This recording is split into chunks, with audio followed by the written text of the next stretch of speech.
Hey folks, it's Alex Manier again with Common Sense Firearms Training out here in Las Vegas, Nevada. This video is going to talk a little bit about the draw. And obviously there's a lot of things out there that go over draws, and there's a couple different versions out there. In fact, there's more than a couple.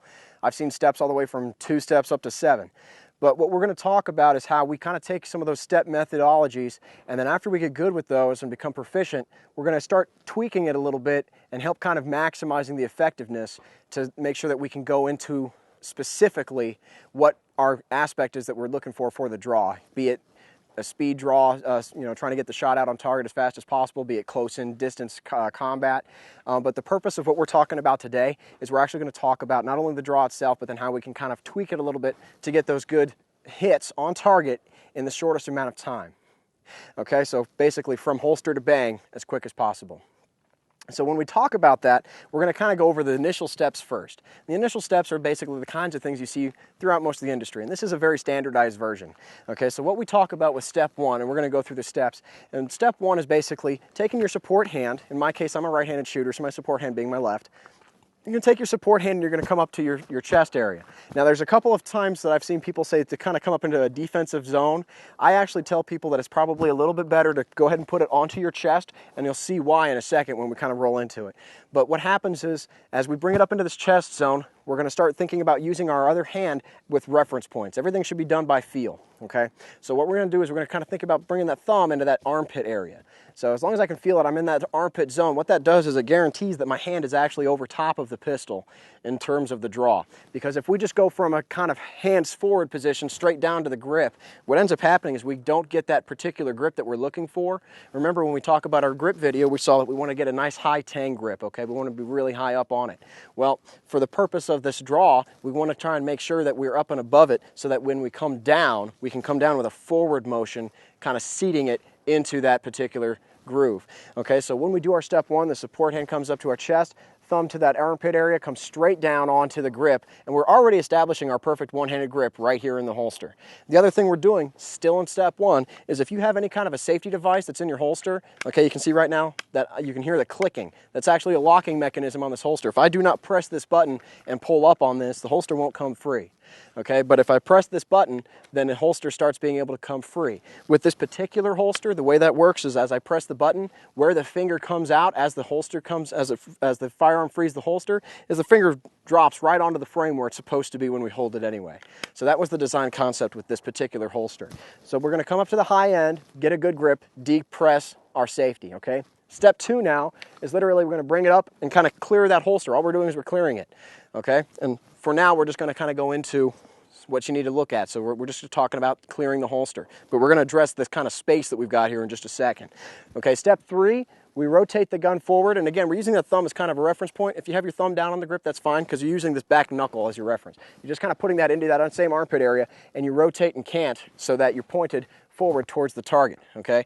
And then this will become kind of a habit where you have to kind of make sure that you feel what the difference is. And the easiest way to think about that is if you've got your finger along the frame, if you can point at the target, then that's pretty much where the muzzle's going to end up too. So if you're pointing high, the muzzle's going to go high.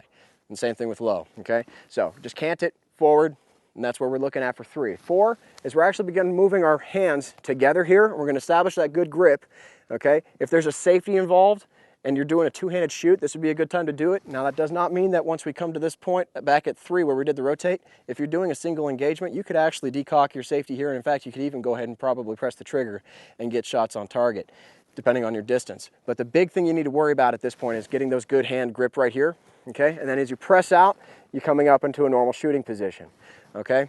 So it's simply a matter of 1, 2, 3, 4, and 5, and that's your full presentation.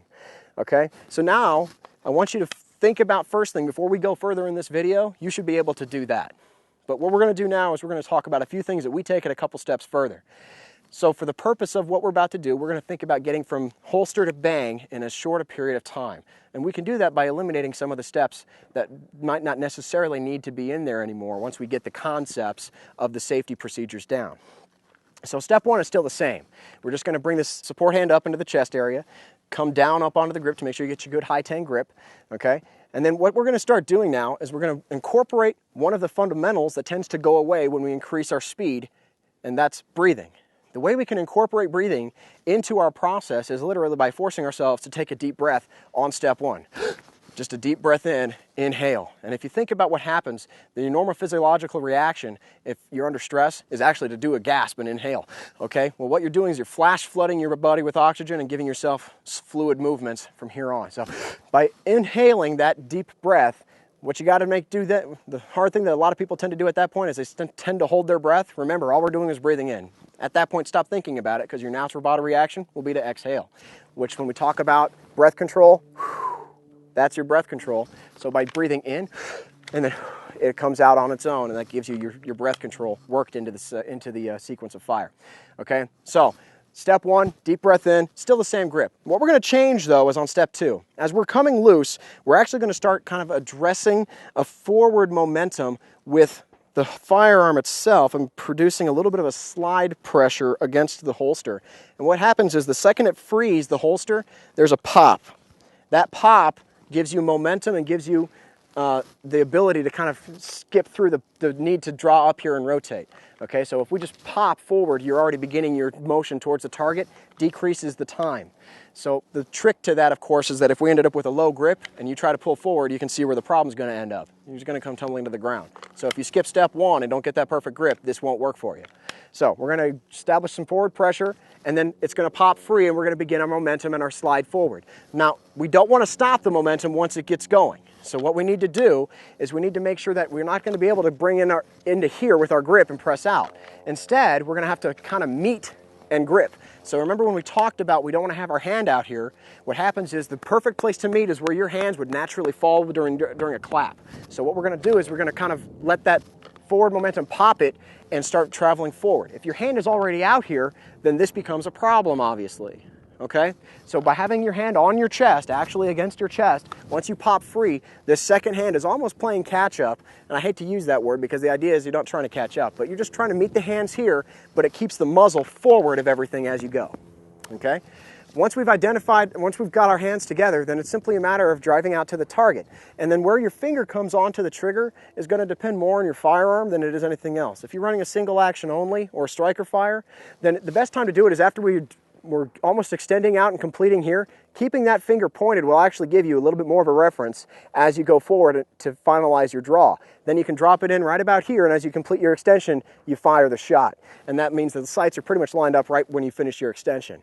If you're running a double action, however, that tends to jerk the trigger if you do it at the last second. So the best time to do it then is right about here. As you're coming together, you already start kind of staging the trigger. That way during the whole movement forward, you end up with a stage and then a shot at the end. And this takes practice. It does take practice. Dry practice is the best way to practice this, okay? So all we're talking about, grip, motion forward, clap, and point, okay?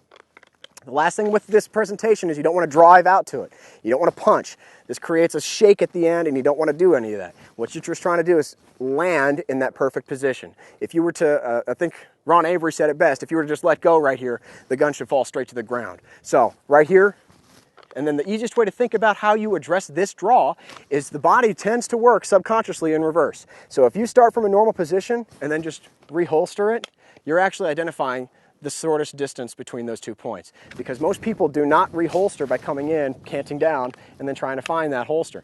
It's a little bit unnatural position. If we just pop forward and come out, and then just come back in, shortest path between 2 points, straight line, and that's all we're doing, okay? Once you've got that down, we can take it one step further. Remember though, you gotta get this down second, okay? Then we can go to that third stage, and this is where we literally change how we think about it. Because the subconscious will actually move your body a lot smoother and a lot faster and a lot more efficiently than your conscious body ever could. So what we want to do is we want to make the draw itself and the firing of that firearm with your right hand a subconscious method. The way we can do that is we change our conscious focus to our left hand or our support hand. You know, again, I'm a right-handed shooter, so the left hand is my support hand. So support hand, all I'm going to do now is I'm going to think differently, and I'm going to think about touching myself on the chest, and I'm going to think about pointing my thumb.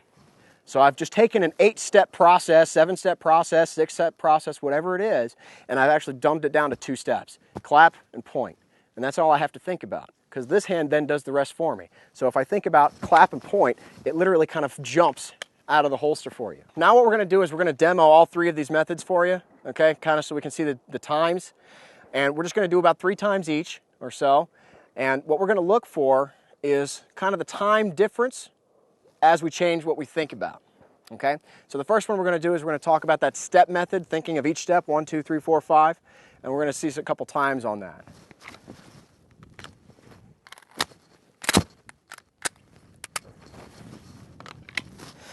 Okay, so the first one is 1, 2, 3, 4, 5. We're just gonna think of every single step.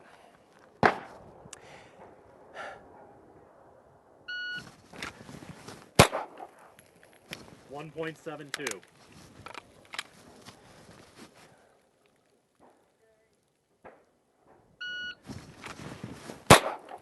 1.71.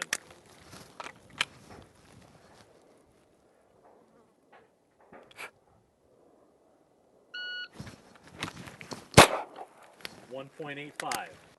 Okay, so those times were pretty decent. What we're gonna do now is we're gonna change our thought process a little bit. And instead of thinking about a step motion, 1, 2, 3, 4, 5, we're gonna think about the motions. We're gonna think about the movement, okay? We're talking about how we can kind of create some momentum using the holster with a little bit of pressure. We talked about our clap to kind of get things together, okay? We're just gonna see what that does to the time here by just changing how we think about this process.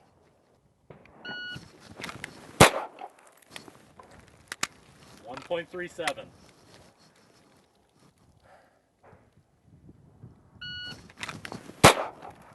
1.23.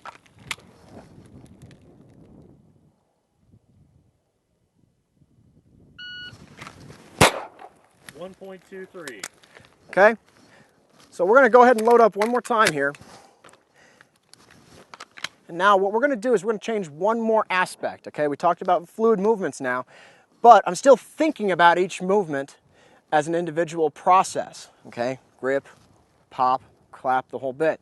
I'm gonna change one more key element and I'm gonna think about my support hand instead. I'm gonna think about clapping my chest, and then the faster I clap my chest, the faster this hand will work on its own, and then point the thumb to kind of get your reference, and that way we can line up our sights.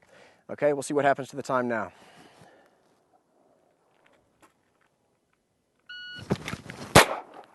One 1.07.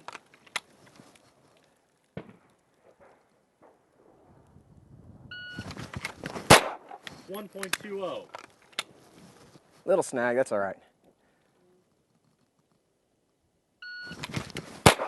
1.05. That's my happy butt. So, again, what we kind of did was we just thought differently, okay? We changed our focal point of our thought process from all the steps that have to happen to just going to my support hand and just thinking of a clap and a point. But by making it so simple, I actually freed up my mind a little bit. You even heard me, talking about some of my happier shots, I guess, if you want to call it that, because I was very happy with the success. But the times still went down. We still got some fluid movements out of it. We actually shaved a little bit more off. Okay, if you want to get to where your draw is in under a second, this is the kind of step process you can take to get there. Okay, so not a bad group. We're looking at a 4-inch plate. We were doing this at 5 yards. Again, that's very acceptable. The couple ones that I wasn't necessarily happy with were the poles over here. But, again, we're still getting a good tight shot group. And it's simply a matter of we've kind of trained it to where it's a muscle memory. You come out, you present to the point you're supposed to, and you can still get really good results. And you don't necessarily need to take all the time in the world, okay? But remember, it's a process. You got to work your way through it. You got to get through the first ability with the draw. You got to be able to do a good shot group regardless of your draw. And then once we get as skills develop, we just kind of fine-tune things and make them a little bit smoother, and that's what gives you a little bit more of that decreased time and increased capability. This is Alex with Common Sense Firearms Training. Get out, get educated, stay safe.